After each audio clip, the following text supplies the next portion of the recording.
probablement que la représentation scolaire est peut-être le seul moment où ils vont vivre du théâtre. Et c'est dommage que pour eux, ce moment, ce soit un moment de chaos. On s'est rendu compte au fur et à mesure que le moment de préparation avant de se rendre au théâtre est de plus en plus important et que l'élève aujourd'hui n'est pas forcément toujours prêt et ne se rend pas forcément compte des émotions et de ce que vit l'acteur culturel sur scène. Et pour nous, créer ce pont, que l'artiste comprenne l'élève, mais que l'élève comprenne aussi le ressenti de l'artiste, c'est devenu une priorité, en particulier avec les jeunes qui arrivent au CO. Malgré les efforts un peu d'explication et tout, ça suffisait pas. On n'avait pas très envie de faire que du côté un peu c'est bien, il faut faire comme ça, il faut pas faire comme ça, et puis qu'on avait plutôt envie de faire une sorte de nouvelle éducation, entre guillemets, au théâtre. Je souhaiterais pouvoir, à travers cet atelier, rendre les jeunes sensibles à ce que peut être une expérience d'art vivant, c'est-à-dire de public de l'art vivant, c'est-à-dire être tous ensemble à vivre des moments uniques qui ne se reproduiront plus jamais et donc à partager des émotions en commun dans ce temps déterminé.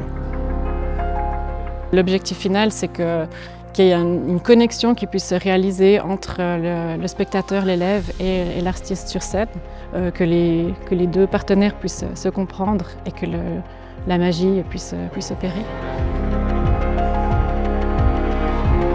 Alors, le théâtre, c'est un lieu où on est quand même tous assis en même temps, au même moment, et on fait tous cette chose en même temps. Au contraire du téléphone, où on est tout le monde ensemble avec un téléphone, mais on est tous seuls à un endroit différent. Je me suis questionné sur qu'est-ce qu'il faut leur dire en fait. Pourquoi ça se passe mal et pourquoi ça se passe bien. J'ai pris le postulat que ces jeunes qui ne savent pas comment se comporter pendant une représentation de théâtre, c'est qu'ils n'ont jamais appris. Je me dis, on va essayer de leur enseigner ça d'une manière très douce. Si leur comportement dérègle la représentation, ben nous on en souffre. Et puis tout à coup, peut-être par l'empathie, vont comprendre que ah ouais, effectivement, si je me comporte mal dans la salle, les acteurs vont être perturbés et puis la représentation va pas bien se passer.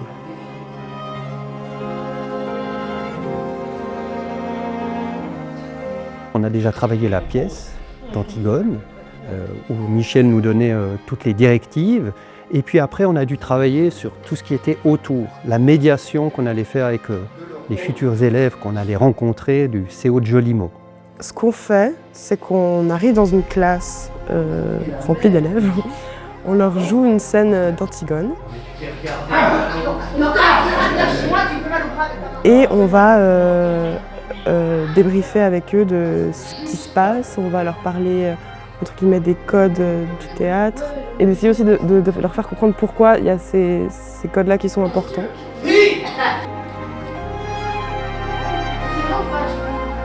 Lumière.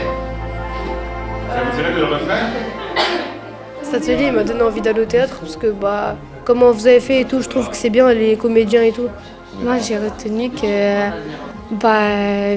faut être respectueux et il faut pas faire trop de bruit pendant que les gens y jouent parce que ça se fait pas et après ils se déconcentrent.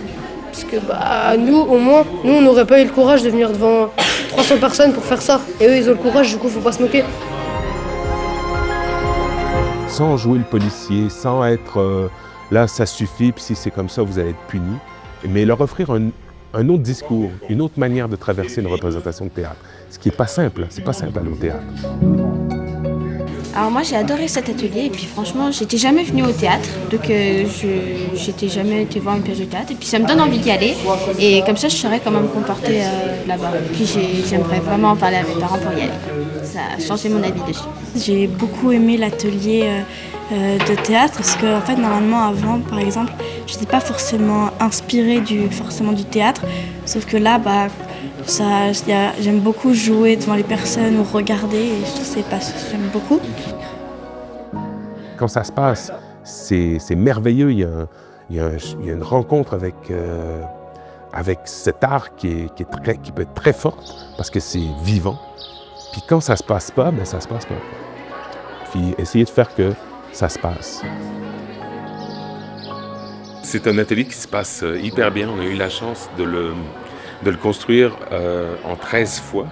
Donc à chaque fois, on a pris la classe pour améliorer l'atelier, pour aller au plus près de ce qu'un jeune peut vivre pendant 2 périodes et puis faire que ce soit toujours intéressant et joyeux.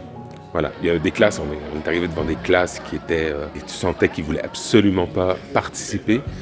Et puis on s'est dit, mais est-ce qu'on va y arriver? Et puis à chaque fois, comme par magie, on arrive à les prendre, à les mettre sur la scène, puis à leur faire ressentir ce que c'est d'être une autre personne devant et le niveau de concentration que ça demande. Et pour ça, c'est magique, quoi. Il y a un truc qui se passe, vraiment, ces jeunes, ils ont besoin qu'on aille à leur rencontre.